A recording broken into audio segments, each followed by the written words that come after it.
Hi, I'm Jason Martinez, and Keiko and I here will be talking to you about health, nutrition, and fitness with the Wolfram Language.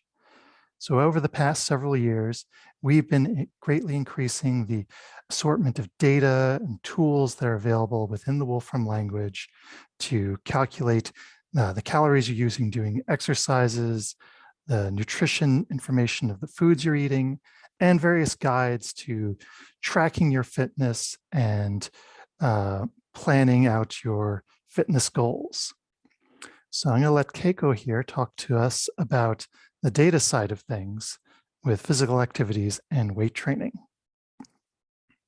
Yes, so I'm briefly introducing sets of exercise data accessible in the Wolfram language. And so in the past, we have introduced yoga pose and Pilates exercise data, and now we have expanded our knowledge base in the area of exercises, and especially we introduced two additional new exercise-related data sets. One is physical activity and another is weight training exercise. So I'm briefly introducing what sort of information you can access with these two new entity data sets. Physical activity data set includes over 900 entities, and it includes all sorts of activities, including sport activities, conditioning exercises, as well as more general daily home activities, gardening activities, and so forth. And here are some sample entities represented in our data set. And for each exercise, we have several properties to actually help you compute the energy expenditure. And one of the key properties is this metabolic equivalent property. This is the ratio of the work metabolic rate to the resting metabolic rate. And 1 MET is defined as 1 calorie per kilogram per hour, and is roughly equivalent to the energy cost of sitting quietly. And this word cloud is showing some sample entities representing their metabolic values. And here I have this plot comparing the MET values across different activities from sleeping to mountain bike racing. And this bar chart on the right is showing the range of MET values represented in our data set. Now with this entity set, you can also create your own data set to track your personal daily activity. Here I created a very simple data set reporting my activities and their duration for the past 24 hours. And you can plot your daily activity and see the trend like this. Or you can actually compute the total caloric expenditure using the formula that Jason will be talking about later. Concerning weight training exercise, we have over 90 entities, including free weight exercises like bench press and squat, as well as body weight exercises like lunge and push-ups. And for each weight training exercise entity, there are 23 properties to give you more detailed information about the exercise.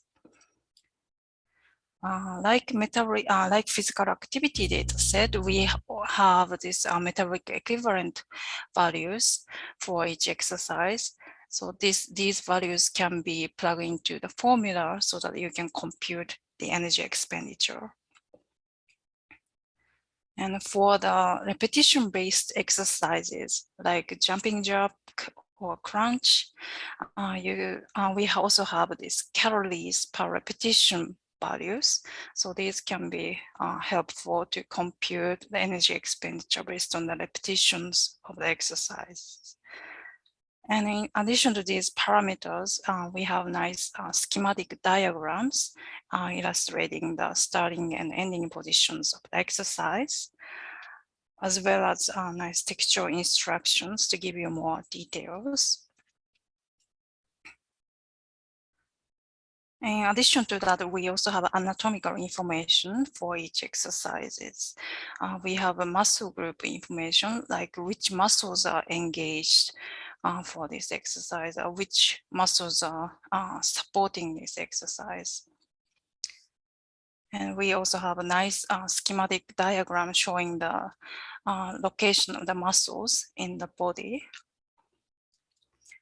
And if you use this anatomy plot 3D function, you can also get the nice rotatable 3D graphic image of the muscles used in the exercise.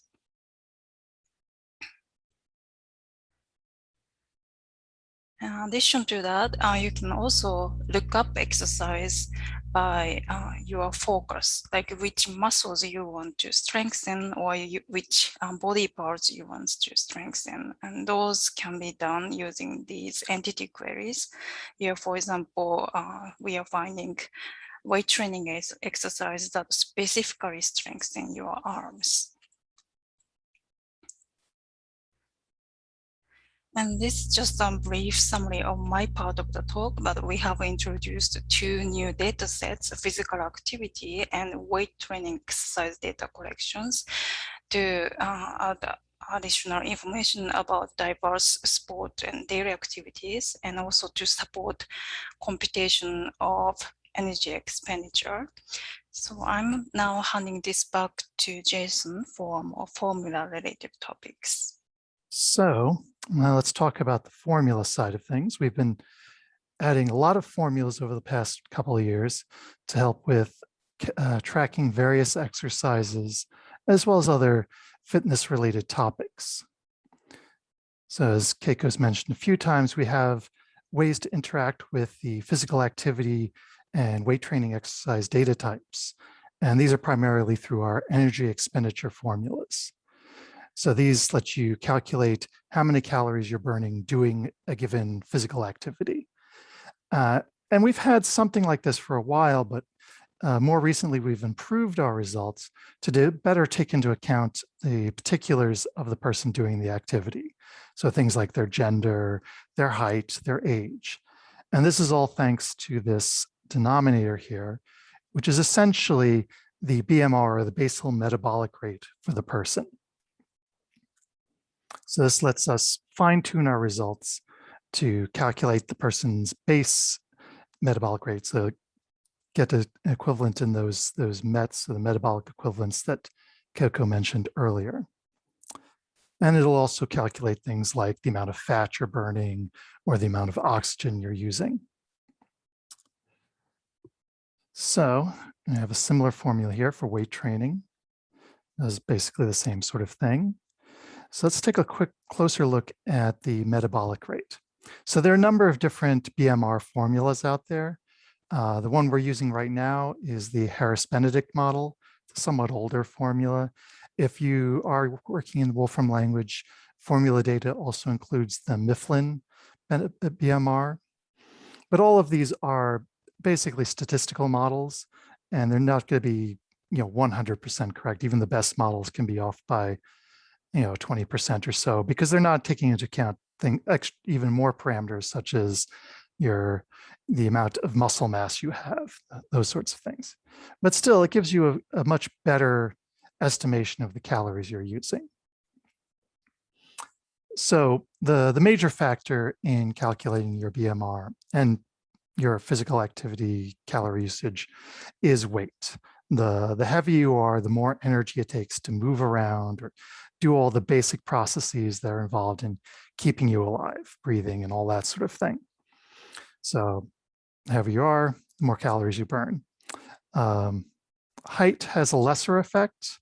It's not as strongly linked to the BMR, but really this chart here is a little misleading because this is presuming a constant weight. Realistically, the bigger you are, the more you weigh. So if we were to look at height with a constant body mass index, for instance, we would see a curve that was much more similar to that first one. Quickly just snap back and you can see they're pretty much in line. Age has sort of the opposite effect.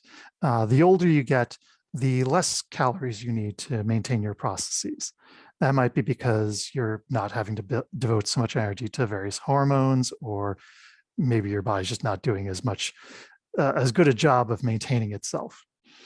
But the upshot of this is the older you get, the easier it is to put on weight, which I think most of us are familiar with. So let's take a look at the formulas in action. So we can put in our information, our height, our age, and so forth, and calculate the energy that we use. Now this is assuming a mass of 190 pounds. Now, obviously, megajoules is not a great unit. If you're doing on this on the website, you would get back calories, but because of the way we generically transform our units in the Wolfram language, we're getting megajoules. But it's easy enough to just ask, okay, what is this in food calories, for instance? And then that'll calculate that and return. Forgot, always remember your units. And that'll tell us, okay, we are dealing with 367 calories. That's pretty good for a nice jog. But let's say we've been exercising for a while and we've managed to lose some pounds. Well, then the amount of calories burned is going to be less. And we find out, oh, it's now now only 1.42 joules. And when we convert that over, oh, now we're burning almost 30 calories less when we do this jog. So maybe we need to, if we want to keep up our diet routine, maybe we need to do more jogging or a different exercise. Now in the full Wolfram Alpha results, if I jump to that, we can get a quick comparison between different exercises and see how they compare against each other. So here we're looking at mountain biking for 30 minutes, and we're comparing that to other forms of exercise. So we can see that to burn the same number of calories, we'd need to bike longer or walk longer to burn the same number. Or if we want to keep our exercise to a given time, we can compare and see how the different exercises compare in terms of their calorie expenditure. Maybe we want to take up stair climbing. All right, so that's great if we're doing things on a time basis. What about repetitions? Like, let's say I'm doing 100 sit-ups every day. How many calories am I burning then?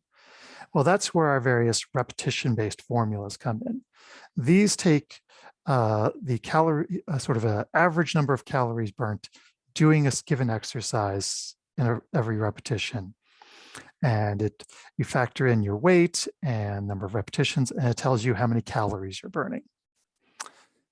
At the moment, they're not taking into account things like BMR, but it gives you a quick way to calculate that sort of formula. Now, on a more speculative level, you can also look at the calories burnt lifting weights. So this is presuming you're lifting a certain weight a number of times, and this takes account a vast amount of data we pulled for the relative distance that you move a given weight based on your body height.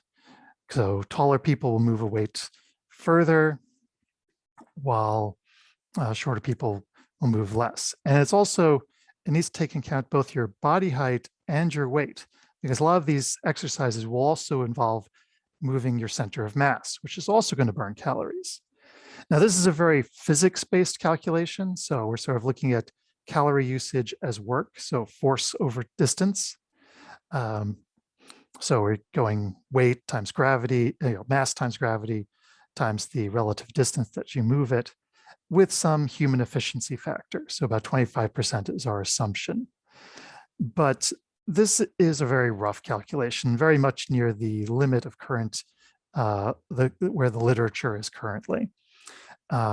Your efficiency factor is actually going to depend a lot on the maximum weight you can lift. So as you get closer to that max weight you can lift, your efficiency drops.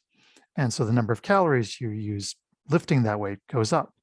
But even more complicated is the fact that a lot of the calories that you burn lifting heavy weights comes from the energy you expend after you've done the exercise, where your body's returning back to its baseline, breaking down the lactic acid, and otherwise getting back to its baseline. And that actually involves most of the calorie usage and is not captured by this formula. So this is more of sort of a fun formula. But it does also highlight some of the diagrams and instructions that Keiko was showing you earlier. More practically, we can take a look at the 1 repetition maximum formulas.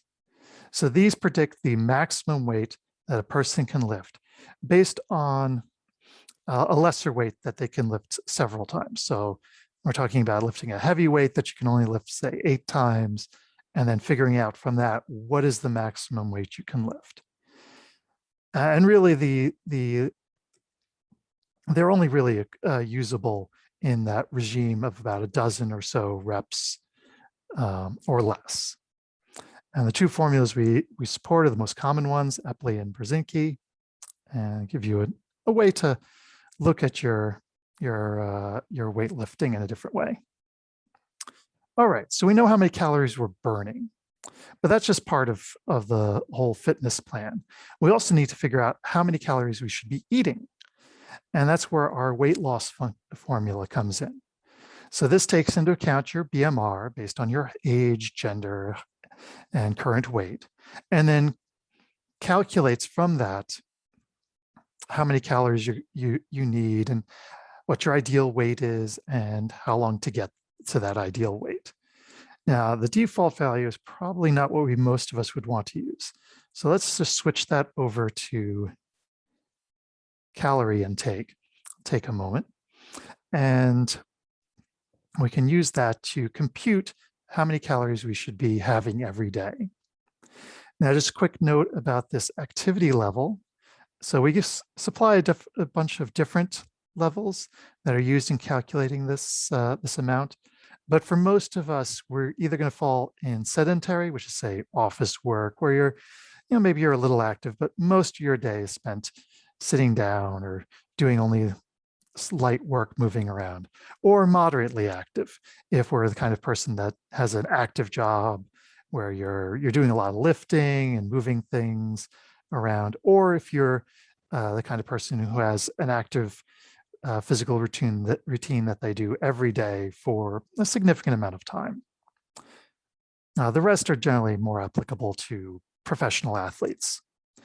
But this gives us a nice target for how many calories we should be having every day to lose a given amount of weight. And you can also do this by the weight loss by rate, where you're saying, oh, I'm going to lose 4 pounds this month, and figure out how many calories you need to have to do that. So how else can we track our progress other than weight? Well, a slightly different way of tracking weight is through the body mass index, the BMI, like I mentioned earlier. So this takes your weight relative to your height and uses that to calculate whether your current weight is healthy or unhealthy, and how so. So like if I jump to the full Wolfram Alpha results, we'll get a nice chart showing where your BMI lies relative to the different categories, whether you're underweight, overweight, or in the normal range. Now, what a lot of people like to do, and is perhaps easier to see in the mirror, is look at body measurements. So, the old, what's my waist measurement, as a way of seeing your progress.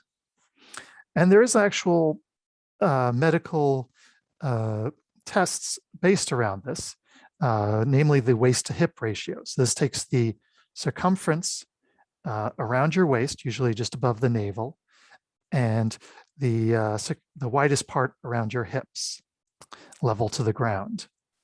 And from that ratio, you can then work out whether you're at a low or high health risk. So you want your hips to be much wider than your waist, and that'll indicate that you're relatively healthy. It's just another way of tracking your progress. Okay, so now let's get into the input side of things, nutrition. Now we've talked about nutrition at the tech conference a bunch in the past, so I'm just going to briefly go over this. We have a catalog of over almost 500,000 foods that we are constantly adding to and expanding. And this includes things like the calories in a Caesar salad or the nutrition information in a grilled chicken.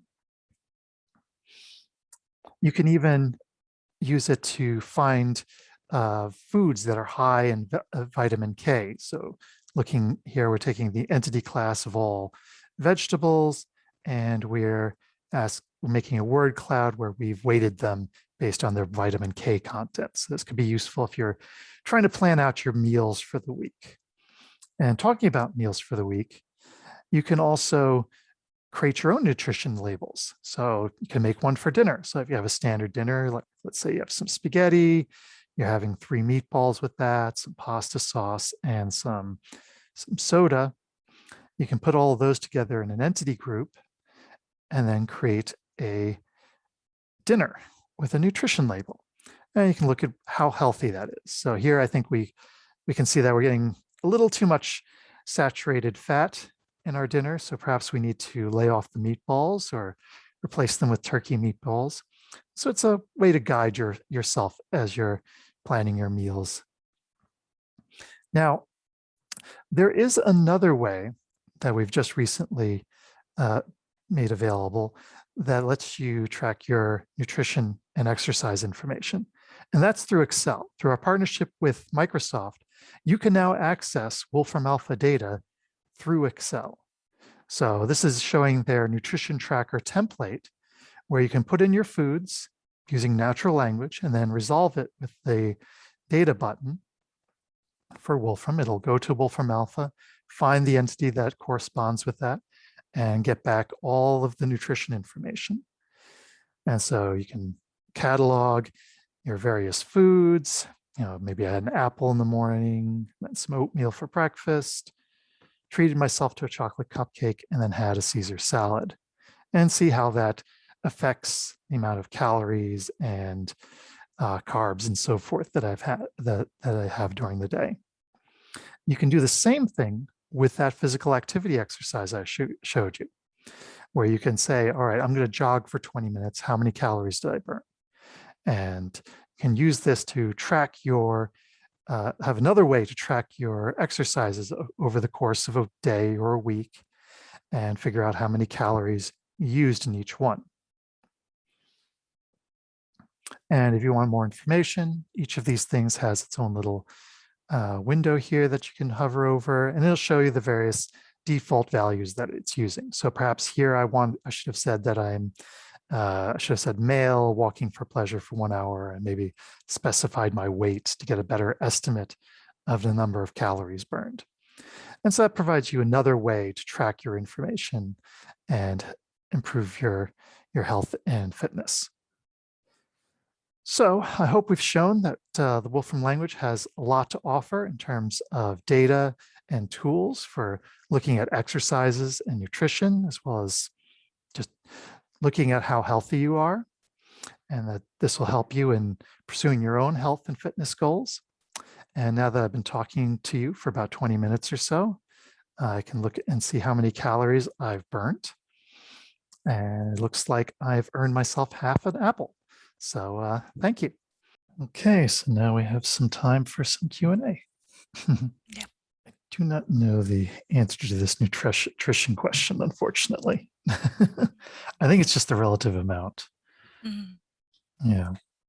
Hello, and feel free to type in whatever chat you want. I'll be answering some questions. Let's see, so as far as the 1 rep max, I will have to look into an age-based formula. I guess you're on here. So yeah, as far as an age-based 1 rep max, that's certainly something we can look into. The two formulas I showed in the talk didn't make any reference to age, but we can look a little deeper, find some, there's a whole host of different formulas along those lines. Those are just the most popular. I see Bjorn can't help himself to talk about nutrition data. So yeah, if anyone has any other questions, please let us know. Happy to answer them the next few minutes. Yeah, the 1-rep max formulas were just added this summer, so it's still a fairly active area that we're working on. So, and as I've mentioned in the talk, a big focus has been getting our results to be as accurate as possible to take into account the various physical characteristics of the person exercising. So this certainly fits very well within that. I'm not seeing any more questions, so I think we'll probably end things here. Thanks for attending, those of you still on the line.